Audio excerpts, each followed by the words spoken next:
തുടങ്ങിയാൽ നമ്മളെല്ലാവരും ദിവസം എന്ത് ചെയ്യാറുണ്ട്? ആശയവിനിമയം നടത്താറുണ്ടല്ലേ? ആശയവിനിമയത്തിന് ഒരുപാട് ഘടകങ്ങളുണ്ട്. ഏതൊക്കെയാണെന്ന് അറിയാവോ? പത്രം. ആശയവിനിമയത്തിന്റെ ഘടകങ്ങൾ ഏതൊക്കെയാണ്?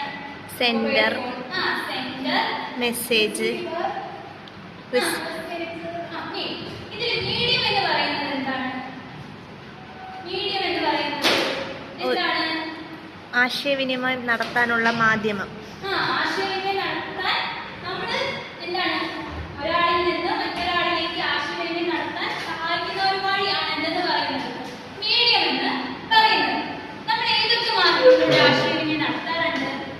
Television, mobile phone, laptop, news paper. നമ്മൾ എന്ത് ചെയ്യാറുണ്ട്? ആശയവിനിമയം നടത്താറുണ്ട്. അങ്ങനെയാണെങ്കിൽ എന്റെ ചോദ്യം, എന്താണ് ഈ മാധ്യമം എന്ന് പറയുന്നത്?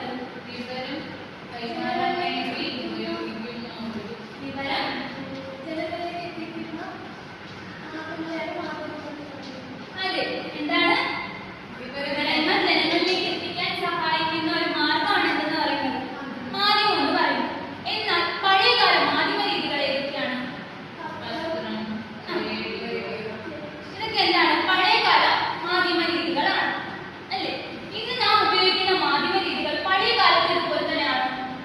ആണോ? അല്ല. ഒരുപാട് മാറ്റങ്ങൾ സംഭവിച്ചു. അപ്പൊ ഈ മാറ്റങ്ങൾക്ക് പിന്നിൽ ഒരു കാരണം ഉണ്ടായി. എന്തായിരിക്കും? സാങ്കേതിക വിദ്യ. അതെ, എന്താണ് സാങ്കേതിക വിദ്യ? എന്താണ് സാങ്കേതിക വിദ്യ എന്ന് പറയുന്നത്? ഒരാൾ പറഞ്ഞേ. മനുഷ്യരുടെ ആവശ്യങ്ങൾ നിറവേറ്റാൻ സഹായിക്കുന്ന ശാസ്ത്രീയ അറിവാണ് സാങ്കേതിക വിദ്യ. അതെ, എന്താണ് മനുഷ്യരുടെ ആവശ്യങ്ങൾ നിറവേറ്റാൻ സഹായിക്കുന്ന ഒരു ശാസ്ത്രീയമായിട്ടുള്ള അറിവാണ് എന്തെന്ന് പറയുന്നത് സാങ്കേതിക വിദ്യ എന്ന് പറയുന്നത്. നമുക്ക് പഴയകാല മാധ്യമ രീതികൾ പറഞ്ഞു. എന്നാൽ പുതിയ കാല ആധുനിക കാല മാധ്യമങ്ങൾ എന്ന് പറഞ്ഞാൽ ഏതൊക്കെയാണെന്ന്? ആധുനിക കാല മാധ്യമ രീതികൾ സോഷ്യൽ മീഡിയ, ഓൺലൈൻ ന്യൂസ്, ഇനിയുണ്ട് പറഞ്ഞേ. യൂട്യൂബ്, വാട്സപ്പ്, കഴിഞ്ഞു. Facebook, Instagram. പിന്നെ നിങ്ങൾ ഇത്രയും ഉപയോഗിക്കാറുള്ളോ? ഇവിടെ ഞാൻ കുറച്ച് ആധുനിക കാല മാധ്യമങ്ങളെ കുറച്ച് ഉദാഹരണം കൊടുത്തിട്ടുണ്ട്. ഒരാൾ എനിക്ക് വായിച്ച് ഏതൊക്കെയാണ്?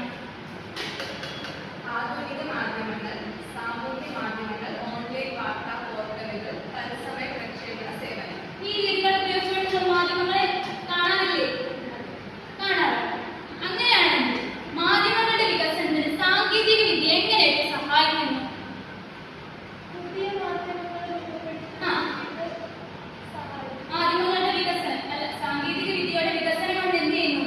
പുതിയ മാധ്യമങ്ങൾ രൂപപ്പെടാനായിട്ട് സഹായിക്കുന്നു.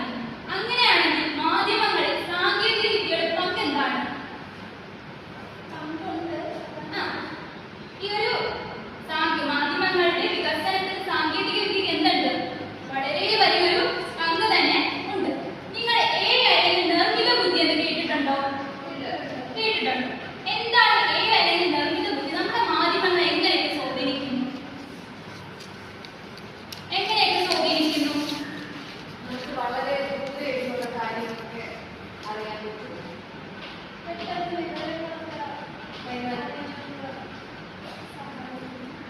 എങ്ങനെയാണ് AI നിർമ്മിത ബുദ്ധി എന്ത് ചെയ്യുന്നു?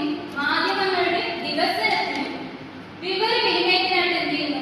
സഹായിക്കുന്നില്ലേ? ഉണ്ട്.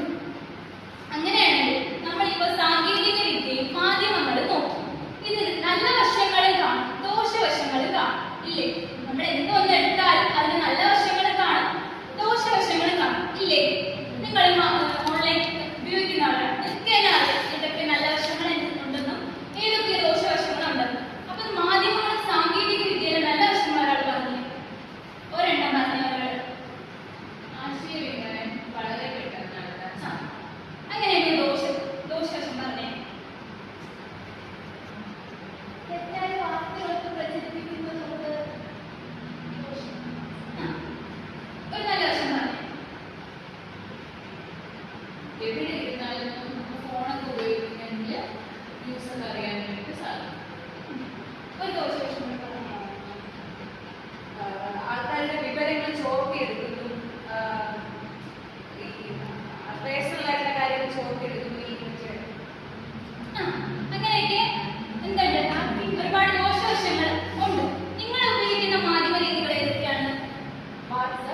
ഇൻസ്റ്റഗ്രാം, യൂട്യൂബ് ഇതൊക്കെ എപ്പോഴും കളിച്ചോണ്ടിരിക്കും. കുറച്ചൊക്കെ കളിക്കും.